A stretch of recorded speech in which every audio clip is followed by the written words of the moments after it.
In my book, Realizing Unity, I question how exactly we're supposed to understand the Shema Yisrael. Rashi says, on the verse, Shema Yisrael, Hashem Elokeinu, Hashem Echad, it says, listen Israel, Hashem Elokeinu, Hashem is presently our God. We believe in Him. And it just happens that the gematria of the word Elokeinu is the gematria of the word Emunah. In a sense, when we say, He is our God, we're saying He is the God we believe in. He's the God that we connect with. He is the one who is the ground of our being. And he says, Hashem Echad is eventually in the future, it'll be recognized that He was one and that He was always one. So it struck me that in the Art Scrolls, there's a little Art Scrolls pamphlet, and they translate Shema Yisrael, Hashem is our God, Hashem, in brackets, will be one. And I reacted against that. That is not correct to say that God will be one. It's very misleading. Yes, it's based on Rashi, that in the future it will be recognized that God is one. But that's very different than saying that God will be one. God is one now, was one, and will be one forever.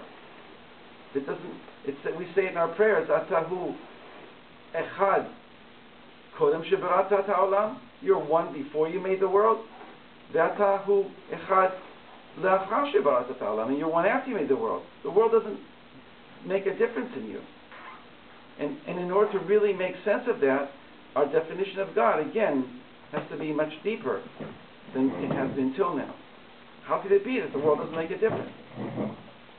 So we'll get there. The Maggid message says like this. When saying Echad,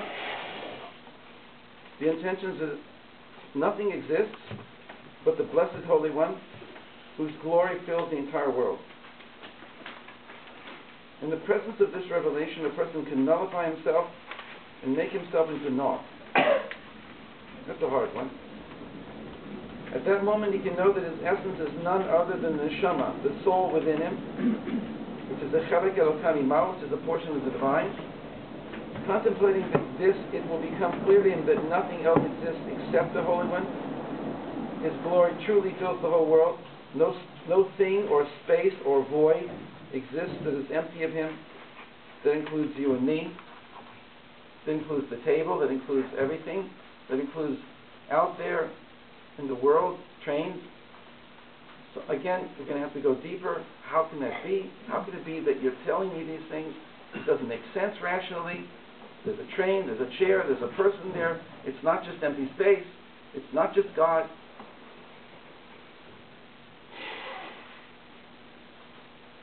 So the Baal Shem Tov's parable, which I have six or seven versions of, is what allowed me to break through to understand what we're talking about here. A mighty and wise king once set out to build a great palace. It would have many chambers, one within the other, and many walls round about it, each surrounded by the other. In addition to the walls, there would be also be moats and mazes and guards and fierce animals. Only one outer gate would remain open, with many doors aligned directly opposite it, leading to the palace. We're talking about almost like concentric circles of walls around, and the outer wall with a gate, the inner wall with a gate, and all of the gates lined up, all the way leading into the palace. The way he describes it is leading into the palace, even all the way into the throne room. So if one looked very carefully, one could see the king sitting in the throne room in the middle of the palace. It's a symbolic, analogical, it's a metaphor, and it actually goes perfectly with our description of what the temple was. Because you could look down from the Mount of Olives, from Har Zeitim, and look straight into the temple, through the women's court, through the stairs, the 15 stairs that led to the gate called Nicanor, through the Azara, the courtyard where the Kohanim did the shechting, and there was an altar there, but it was slightly to the side, so you could look straight in and look into the Holy of Holies. When the curtain was opened on the holidays, you could look straight in from the Mount of Olives. Of course, you'd have to have almost telescopic vision. It would have to be special, but you could certainly be in line with the Holy of Holies and see the Kruvim So I call it prophetic telescopic vision. Something happened to us when we went to the temple. That even if we were outside, as long as we got in the right line of vision, we could see inside. And on it says in the Gemara, in the Talmud, that the Kohanim would say, look Israel, look how beloved you are before the Holy One, blessed be He. Look at the Kruvim, they're embracing one another. So people would rub their eyes. Are they moving? They're golden figurines. Are they moving? Are they alive? So my answer to that is I don't even think that we have to say that they were moving in the physical dimension.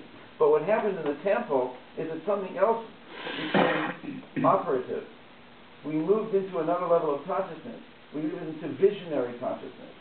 And on that level, the spiritual reality took over, and we saw that the Kruvim were embracing. And it meant a lot to us. So what the Baal Shem Tov says here about there being one gate would remain open with many doors aligned directly opposite it leading to the palace. From here one would see all the many beautiful pictures and costly vessels that lined the walls of the palace. He's really basing himself on the actual reality of the temple in his parable here.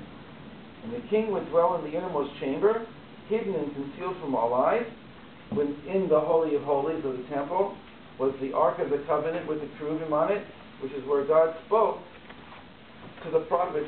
That's to say, that's where the voice of God manifested within this world, and it says in the Torah, Mi ben HaKruvim, Me'ala Kaporet, which is the golden slab on top of the Ark of the Covenant, was this thick, and out of that golden slab flew two figures with their wings spread like this, and they were facing each other.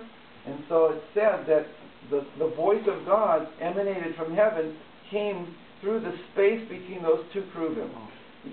I learned it when I first was working with Rabbi Kaplan's thing, and Rabbi Kaplan loved this idea that it was in the space between the Kruvim, and that the prophets would focus they'd close their eyes wherever they were, and they'd focus on that space between the Kruvim.